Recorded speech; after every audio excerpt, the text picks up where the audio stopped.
বন্ধুরা, আজকে ঝিঙে দিয়ে আলু দিয়ে আর পেঁয়াজ দিয়ে পোস্ত করব। প্রথমে পোস্তটা বেটে নিলাম।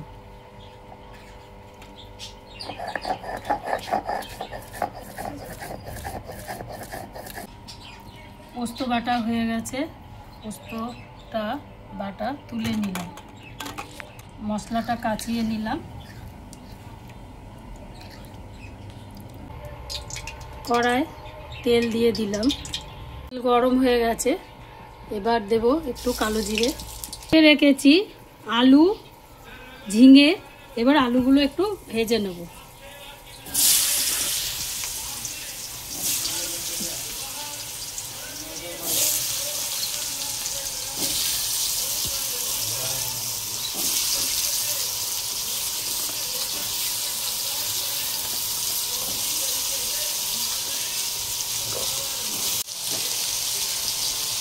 সব আলুগুলো দিয়ে দিলাম।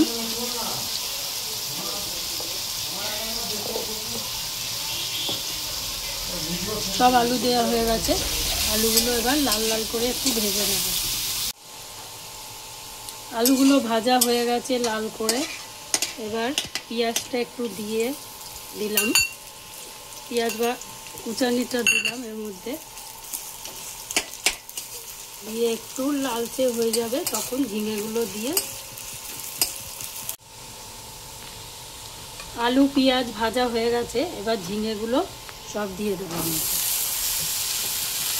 দিয়ে একটু মধু, এবার একটু চাপা দিয়ে দেবো, ঝিঙেগুলো একটু নরম হয়ে যাক। এবার দেখবো ঝিঙেগুলো মজে গেছে না। হ্যাঁ, ঝিঙেগুলো মজে গেছে। এখন নুন হলুদ পোস্ত বাটা এগুলো দিয়ে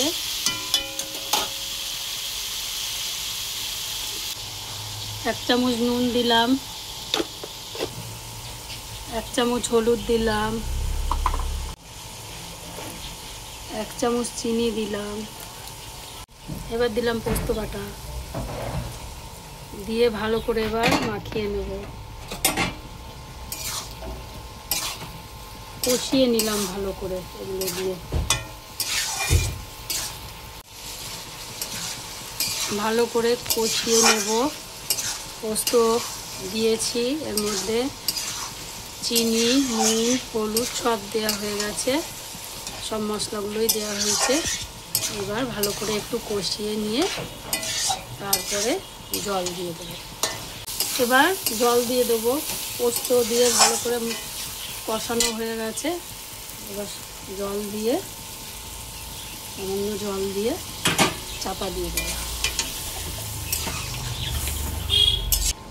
এবার ঢাকনাটা দিয়ে দিলাম, একটু ফুটে উঠলে নামিয়ে নেব। ঢাকনাটা তুলে দেখবো জলটা শুকিয়েছে কি, আলু গলেছে কি। আলু গলে গেছে, পোস্তটা হয়ে গেছে। এবার নামিয়ে দেব। পোস্তটা হয়ে গেছে, এবার নামিয়ে নেব।